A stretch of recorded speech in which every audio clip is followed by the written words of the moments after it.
Apa khabar semua? Dalam video ni kita nak tengok kenapa kaki kereta gila-gilakan carbon fiber accessories ni. Best sangat ke carbon fiber ni?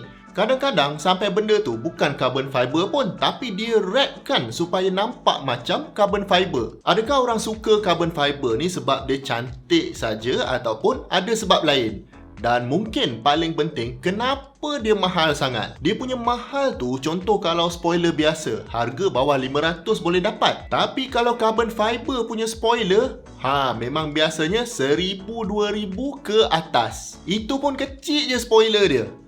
Jom kita tengok. Baik, sebenarnya carbon fiber ni ataupun dalam bahasa Malaysia dia gentian karbon, rupa dia sebenarnya sangat halus dan panjang. Dia macam rambut tapi lagi kecil dari rambut. Mungkin kalau ada sehelai carbon fiber depan mata kita pun kita tak nampak. Dan atom-atom yang ada dalam fiber ni mostly adalah carbon atom lah. Sebab tu dia dipanggil carbon fiber. Yang kita biasa tengok tu yang rupa dia macam kotak-kotak tu kan, itu sebenarnya carbon fiber yang sehelai tadi. Diorang kumpul banyak-banyak, lilitkan dia, dan lepas tu diorang tenun jadi macam bentuk fabric. Dia macam kain tu, tapi dia kain carbon fiber. Kalau nak beli carbon fiber untuk buat apa-apa komponen, biasanya kita boleh beli dalam bentuk kain ni. Dan carbon fiber ni pun sebenarnya dah lama dah orang jumpa. Dia bukanlah benda baru. Dalam 150 tahun dulu lagi orang dah jumpa. Cuma teknik untuk bagi carbon fiber ni kuat macam sekarang agak barulah orang jumpa dalam 50 tahun yang dulu.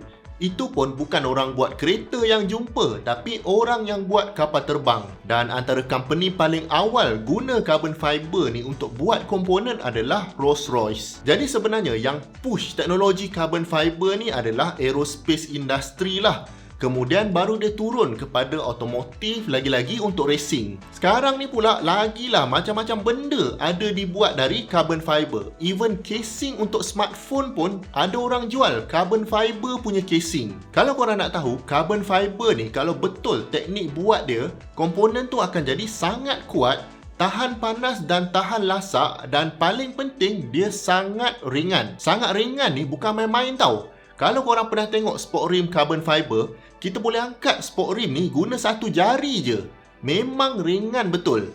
Tapi sama kuat dengan sport rim yang berat. Jadi sebab sifat strength to weight ratio yang tinggi ni lah, carbon fiber sangat popular dalam racing. Sebab kalau kereta racing ni, kita kalau boleh nak bagi dia ringan betul supaya dapat pergi lagi laju. Sebab tu dalam kereta racing, habis semua dashboard, seat, aircon, semua dia orang buang.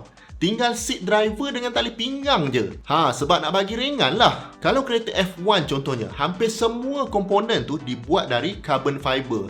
Dia punya body, wing depan, wing belakang, dashboard, diffuser, even brake pun diorang guna carbon fiber. Memang kereta tu sangat ringan. Tapi bila ada crash yang teruk, driver akan tetap selamat sebab diorang bina monocoque tu guna carbon fiber. Dan carbon fiber ni sangat kuat. Jadi dari safety memang tip-top. Cuma masalahnya nak buat komponen-komponen ni guna carbon fiber memang sangat susah. Dan setakat ni lah, kalau komponen yang kompleks memang mesin pun tak boleh nak buat. Nak kena buat secara manual. Itu yang jadi mahal tu. Kalau contoh tadi kita beli kain carbon fiber tu dan katakanlah kita nak buat spoiler contohnya. First kali kita kena ada acuan untuk spoiler tu. Lepas tu kita kena layerkan kain tadi dengan betul ikut acuan yang ada. Teknik nak layerkan ni pun ada cara dia tau. Sebab kekuatan spoiler nanti akan bergantung kepada macam mana kita susun layer-layer kain ni. Sebab itulah tak ada data berapa kuat carbon fiber ni sebab dia bergantung pada orang yang buat tu. Kalau orang tu pro, dia boleh tentukan lagi berapa kuat dia nak carbon fiber ni. Kalau besi contohnya, memang sekata je kekuatan dia. Jadi nak testing pun senang. Tapi kalau carbon fiber ni, kekuatan dia berbeza ikut cara buat tu. Jadi nak dapat data pun susah. Okey, bila kita dah susun dia pula, kita kena bungkus dia dan vacuumkan komponen ni supaya dia kekal ikut acuan yang ada. Kalau acuan tu acuan spoiler, bentuk spoiler lah. Lepas tu kita akan masukkan dia dalam autoclave.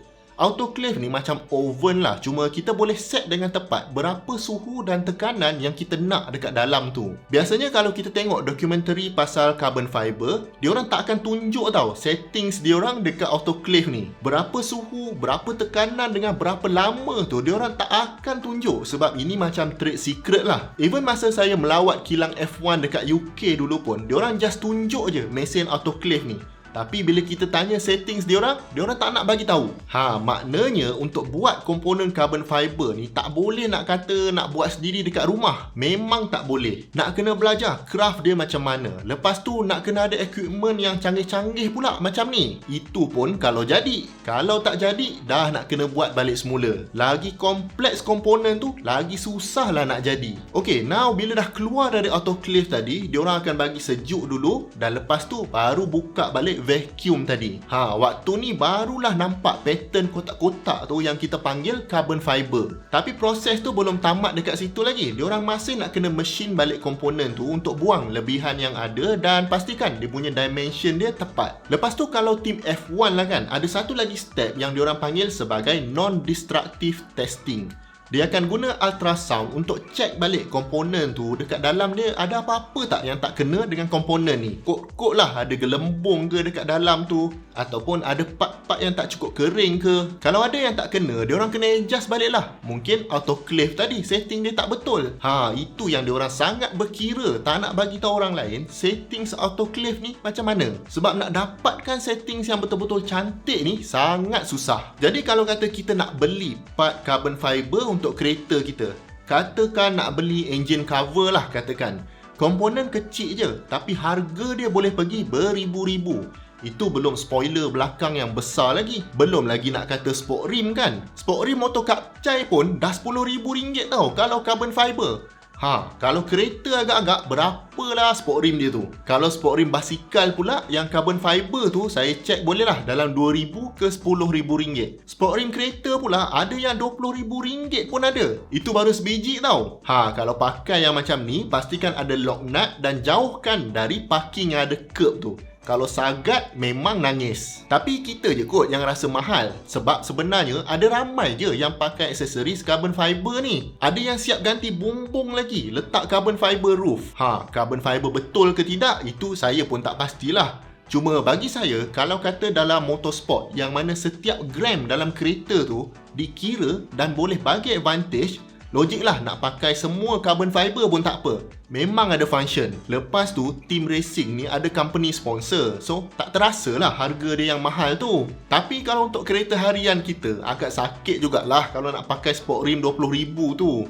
Choice pun tak banyak sebenarnya untuk sport rim carbon fiber ni. Nak lagi mudah, guna je sport rim aluminium, lepas tu coatkan dengan corak carbon fiber. Ini kalau kita bukan nak kejar performance lah, kita nak bagi kereta tu cantik je. Apa-apa pun, tepuk dada, tanya selera. Kadang-kadang tengok basikal yang carbon frame tu, geram juga kan? Tapi harga dia tak boleh bawa bincang lah. Kalau kumpul duit pun dapat beli frame je. Tayar dengan chainset dah tak larang nak beli dah. Jadi ada tak antara korang dekat sini yang pasang aksesori carbon fiber ni dekat kereta korang? Aksesori apa tu? Jangan lupa tinggalkan komen anda di bawah. Dan kalau anda dapat belajar something dari video ni, saya hargai sangat kalau anda dapat bantu channel ni dengan 2 klik. Klik butang like dan klik butang subscribe. Dan jangan lupa sharekan video ni pada siapa-siapa yang anda rasa bermanfaat. Jumpa lagi di video yang akan datang. Assalamualaikum. Carbon fiber ori ke tak ori tu?